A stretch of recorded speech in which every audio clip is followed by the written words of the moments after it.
Olá, meus queridos alunos do sexto ano, tudo bem com vocês? Eu sou a professora Gorete Wozniak, estamos aqui para uma aula de geografia e vamos falar sobre as esferas da Terra, as diferentes esferas do nosso planeta. Quais são as características de cada uma dessas partes? Por que nós falamos de esferas? Porque são algumas partes do planeta que nós dividimos para estudar e conhecer melhor em detalhes as principais características e a dinâmica natural do planeta, ou seja, como as coisas estão acontecendo naturalmente no nosso planeta. Então, a gente vai identificar os elementos que fazem parte de cada uma dessas esferas da Terra. Vamos pensar juntos no objetivo da nossa aula de hoje. Identificar as características específicas da litosfera, hidrosfera e atmosfera. São essas as esferas da Terra. Então, cada uma delas vai apresentar características diferentes. E aí a gente vai conhecer quais são essas características e também como uma se relaciona com a outra. Porque o planeta Terra é um conjunto, né? A gente vai estudar separadamente, mas também entender como uma das esferas está ligada à outra. E isso é bem importante. E aí a perguntinha para a gente refletir nesse início, né? Você sabe qual a importância das esferas da Terra? Aqui nós temos uma representação que já nos dá essa ideia de conjunto. O planeta Terra está todo interligado, ou seja, todas as suas partes, uma depende da outra, uma parte depende da outra, uma esfera depende da outra. Então a gente já tem uma ideia dessas características do nosso planeta. Vamos identificar cada uma delas. O que é importante a gente saber, por exemplo, sobre a litosfera, atmosfera, hidrosfera? É importante saber que esses ambientes naturais da Terra são divididos, né? A gente divide eles para estudá-los de forma mais correta, mais adequada, mais detalhada.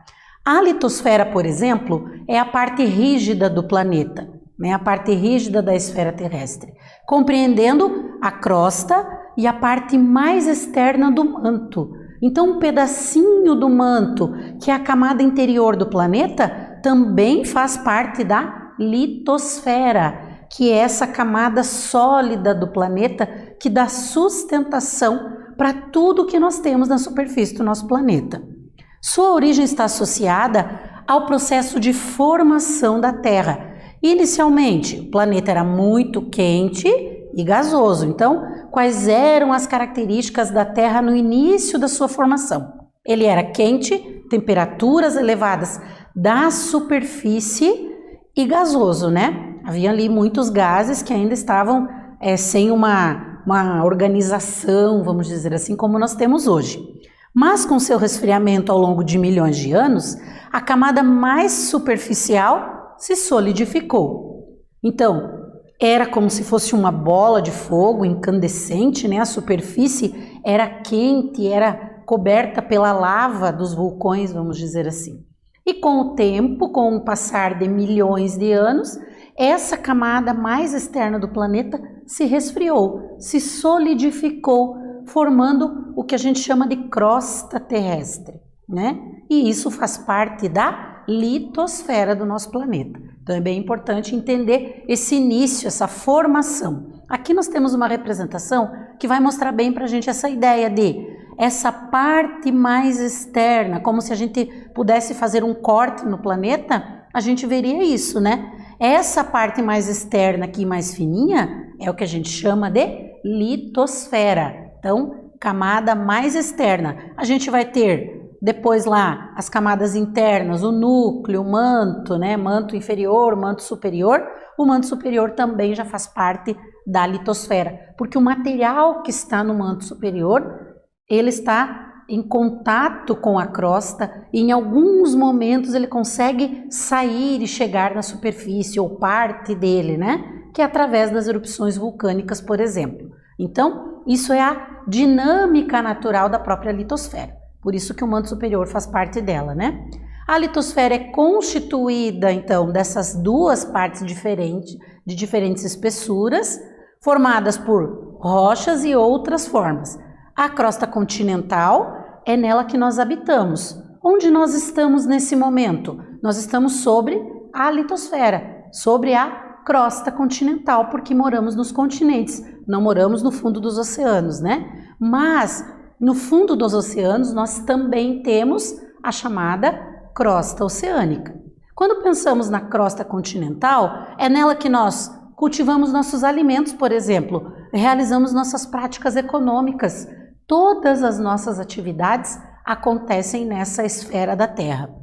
E a crosta oceânica é o fundo dos oceanos, né? Então, lá no fundo do oceano, o que a gente vai ter? A gente vai ter a camada rochosa ali, que faz parte da litosfera, e que dá sustentação para as águas dos oceanos também. Então, existe essa divisão ali da litosfera.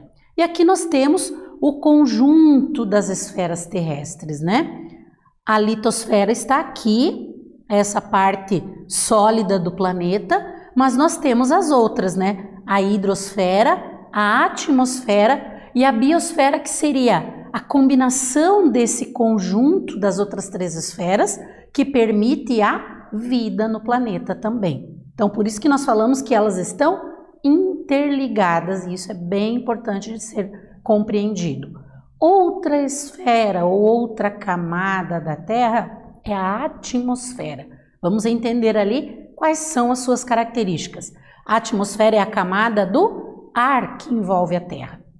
Então, existe uma camada gasosa envolvendo o nosso planeta, né, que permite a vida, essa combinação desses gases que estão na atmosfera permitem a vida no planeta. Porque tem um dos gases que é vital, ou seja, sem ele não haveria a vida na forma como a gente conhece, que é o oxigênio. Ele faz parte da atmosfera. Uma questão bem interessante da gente estudar aqui, outros planetas do Sistema Solar também têm atmosfera, mas ela é diferente da atmosfera terrestre. Não tem as mesmas características daqui. Vamos pensar que a atmosfera de outros planetas tem outras combinações de gases que não são iguais aos da atmosfera terrestre, certo? Então, existem essas diferenças aí também no Sistema Solar. E ao longo da evolução da Terra, o que aconteceu com a atmosfera do nosso planeta? Ela passou por modificações. E essas modificações é que criaram ali a condição para que existisse vida no planeta Terra. Então, outro fator bem importante, né, entender a atmosfera, porque dependemos dela, né, para respirar e para nos mantermos vivos, certo? Nós dividimos a atmosfera em camadas. Cada parte da atmosfera vai ter ali maior ou menor concentração de gases e algumas características acontecem, portanto, em cada uma delas. Então, nós dividimos em troposfera, que é essa parte aqui mais perto da superfície, onde há o desenvolvimento dos seres vivos, onde nós temos ali acontecendo os fenômenos climáticos, né, os fenômenos do tempo atmosférico, as chuvas, a formação de nuvens, tudo isso acontece nesta primeira camada ali da atmosfera. Temos a estratosfera, né, onde a capacidade respiratória diminui, porque estamos indo para as camadas mais altas da atmosfera.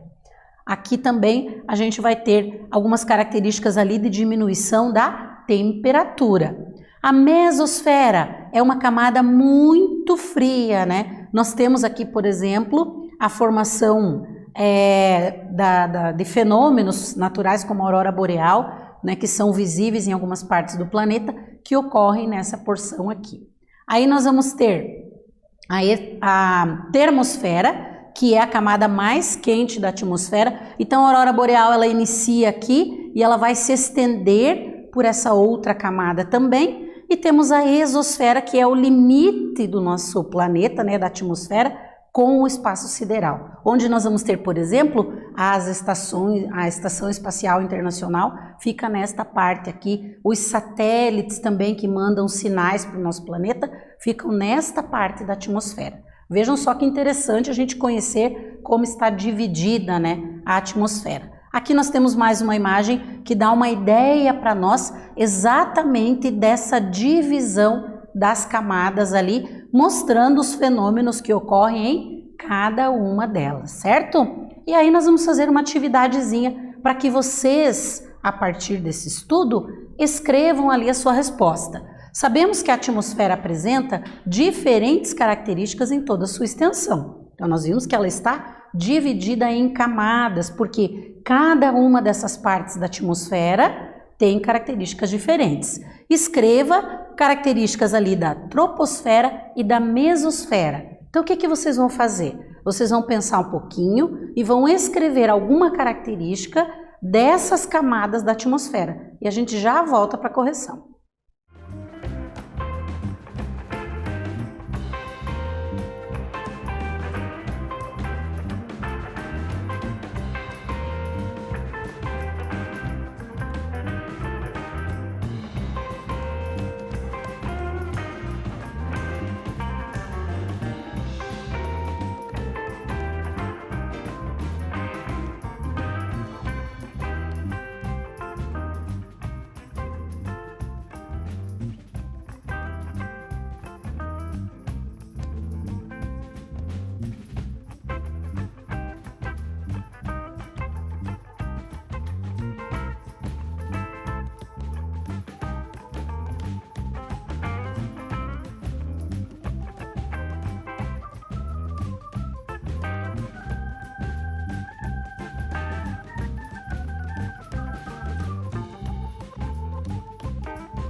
Voltamos para a correção da nossa atividade, então ficou uma perguntinha ali, vocês deveriam escrever características de algumas das partes da atmosfera. Vejam que a atmosfera já é uma parte do planeta e ela está subdividida também em outras partes, porque cada uma dessas camadas apresenta características e concentração de gases diferentes entre si. Então vamos ver como poderia ficar a nossa resposta? O que nós colocamos ali? O que a gente vai ter? Troposfera é onde há o desenvolvimento dos seres vivos e também onde ocorrem ali as características climáticas, os fenômenos climáticos. E a mesosfera, uma camada muito fria onde nós temos ali o início de formação da aurora boreal que se estende pelas camadas superiores. Então são características ali das camadas da atmosfera. O que nós também precisamos saber sobre a atmosfera é que ela regula a temperatura da superfície terrestre. Como que a atmosfera faz isso? Como que esse conjunto de gases fazem isso? Ela retém parte do calor que é proveniente do Sol, mantendo a temperatura ideal para o desenvolvimento dos seres vivos. Então vamos pensar assim, os raios solares vão entrar na atmosfera, né? E ela vai segurar esse calor, formando como se fosse uma estufa natural ao nosso planeta, e quando ela consegue reter parte desse calor, é o que dá condição para a vida no planeta, certo? Após avanços nos estudos sobre a atmosfera, os seres humanos passaram a utilizá-la para diferentes finalidades. Então, os estudos vão permitir o conhecimento dessa parte da Terra e também a possibilidade de utilização, né, dessa porção do nosso planeta. Então, características ali que são válidas da gente conhecer. O desenvolvimento, por exemplo, de sistemas de comunicação e transporte aéreo utilizam a atmosfera. Onde eles acontecem? Acontecem nesta parte do planeta, né? Por isso a importância de conhecê-la. Além disso, a realização de algumas atividades esportivas e de lazer também depende das condições atmosféricas apropriadas, como nós temos ali o caso dos balões, né, que está na nossa imagem, né, os passeios de balão ou atividade esportiva de balões, ela depende ali dessas características da atmosfera, certo? Então, é importante a gente conhecer e saber que existem atividades que é preciso estudar como é a atmosfera para que essas atividades possam acontecer, certo? Atividades humanas. Como está composta a atmosfera? Nós falamos que ela é formada por gases, né? Mas quais são os gases que formam a atmosfera? 21% oxigênio, 78% nitrogênio, 0,03% gás carbônico, e aí nós vamos ter ali 0,97% de outros gases. Então, quais são os gases que aparecem ou que estão na atmosfera em maior quantidade? O nitrogênio e o oxigênio, certo? E aí compõe o que nós chamamos essa camada gasosa ou camada de ar, né? Que é essencial para a gente respirar. Outra parte do nosso planeta, ou outra esfera do nosso planeta, é a hidrosfera. O que a hidrosfera representa? Representa o conjunto de águas do planeta. Ela é formada pelas águas subterrâneas, pelas águas existentes na atmosfera, a umidade que tem na atmosfera, que forma as nuvens, né? Que é o vapor que sobe para a atmosfera, também faz parte ali da hidrosfera. Pelas geleiras, também pelas águas dos oceanos, mares e rios. Ou seja, toda a água do planeta faz parte da hidrosfera. E o que nós vamos ter ali de características importantes? Devido às condições de temperatura da Terra, né, da superfície terrestre, a água em estado líquido é encontrada em abundância. Então, a principal forma que nós encontramos a água no planeta é no estado líquido, certo? Sem água, não haveria vida. Então, sem o ar, sem a água, sem a litosfera, que é a sustentação, não há possibilidade de vida no nosso planeta, né? Há uma dependência para todas as nossas atividades, direta ou indiretamente, da água do planeta. Vamos pensar, que atividade que eu faço que não usa água? Algum objeto que eu estou usando, mas para fabricar aquele objeto foi necessário água no processo. Então, nós usamos sim o recurso água para praticamente todas as nossas atividades. Por isso a importância de conhecê-la, né? E como está distribuída a água no nosso planeta? Então, nós vamos ter 97,5% de água salgada dos oceanos e mares e 2,5% de água doce, que é aquela água que não tem a grande concentração de sais, por isso que ela não tem o sabor salgado, né? A água doce está dividida ali em diferentes tipos de reservatórios, né? Nós temos as águas subterrâneas, os glaciares, os rios e lagos e a própria atmosfera, né? De onde vem a maior parte da água que nós consumimos, que é tratada para o ser humano consumir? Dos rios e dos lagos, certo? Então, a divisão ali de como está distribuída a água no nosso planeta. E aí nós dividimos em tipos diferentes. Nós vamos ter a água doce, que é aquela que tem baixa concentração de sais, né? Ela é encontrada nos rios, por exemplo, no lençol freático ou em outros reservatórios e outras áreas ali que nós podemos encontrar água doce. A água salgada, que tem a maior concentração de sal, é encontrada nos oceanos e mares. E ainda nós temos a água potável. Qual é a diferença da água potável para as outras duas? É que aquela água que possui condições adequadas para que seja consumida por nós, por exemplo. Então, aí eu não vou chamar nem de água doce, nem de água salgada, mas de água potável, né? A água doce, quando é tratada, vai se tornar potável para o consumo. Então, as pessoas podem tomar, podem lavar seus alimentos e assim por diante, porque ela é uma água que não vai causar nenhuma doença na população, por exemplo, certo? Aqui nós temos então, em relação ao consumo, como nós dividimos? 70% do consumo da água doce é utilizado na atividade agrícola, certo? 20% pelas indústrias e 10% pelas atividades domésticas das casas. Então essa seria uma distribuição ali de como é usada. Também podemos dizer que ela é usada para a geração de energia, para a pesca, para o transporte. E vejam quantas atividades ali utilizam a hidrosfera do nosso planeta, né? Quantas atividades humanas nós utilizamos esse recurso, né? E aí, vamos pensar um pouquinho que é indispensável à sobrevivência do homem, o desenvolvimento de atividades humanas, a disponibilidade de água, tem que ter água para isso, né? E quanto se consome atualmente? 45 vezes mais água do que há 300 anos atrás, ou seja, o consumo da água está aumentando, mas também a poluição e contaminação, e aí isso gera sérios problemas, né? Hoje em dia o homem utiliza cerca de 54% mais de água doce acessível dos rios, lagos e aquíferos, né? O crescimento da população, aumento do número de pessoas, também aumenta o consumo de água. Vejam que é uma relação ali importante. E aí mais uma atividadezinha dessa segunda parte do nosso estudo, né? Sabendo da importância da água para as atividades humanas, diferencie as características de água doce e água potável. Então o que vocês vão fazer? Vão explicar ali qual é a diferença entre água doce e água potável e nós voltamos em seguida com a correção.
Voltamos para a correção da atividade, então vocês tinham que diferenciar água doce de água potável, não é a mesma coisa, né? Vamos ver como é que ficou a nossa resposta, então? Água doce, eu uso esse termo para dizer aquela água que tem baixa concentração de sais. Onde é encontrada água doce? Em rios, lagos, lençóis freáticos, entre outros. E a água potável é a água que possui condições adequadas para consumo. Então essa é a diferença básica entre eu falar água doce, é a água que está lá no rio, mas nem sempre ela vai ser potável. Para ela se tornar potável, ela precisa de tratamento ali, e aí sim pode ser consumida. E pensando um pouquinho no que nós desenvolvemos na nossa aula de hoje, então conhecer as esferas da Terra e entender a importância de cada uma delas para as atividades humanas, para o equilíbrio natural do nosso planeta, para que as coisas aconteçam no nosso planeta, né? A dinâmica do planeta continue existindo, é necessário esse equilíbrio entre cada uma das partes que nós estudamos, entre a água, o ar e o solo, né? Ou a hidrosfera, atmosfera e litosfera. Eu espero ter contribuído na aula de hoje com vocês, que vocês tenham entendido um pouquinho mais a respeito disso. Voltamos numa próxima aula com mais geografia. Um abraço a todos.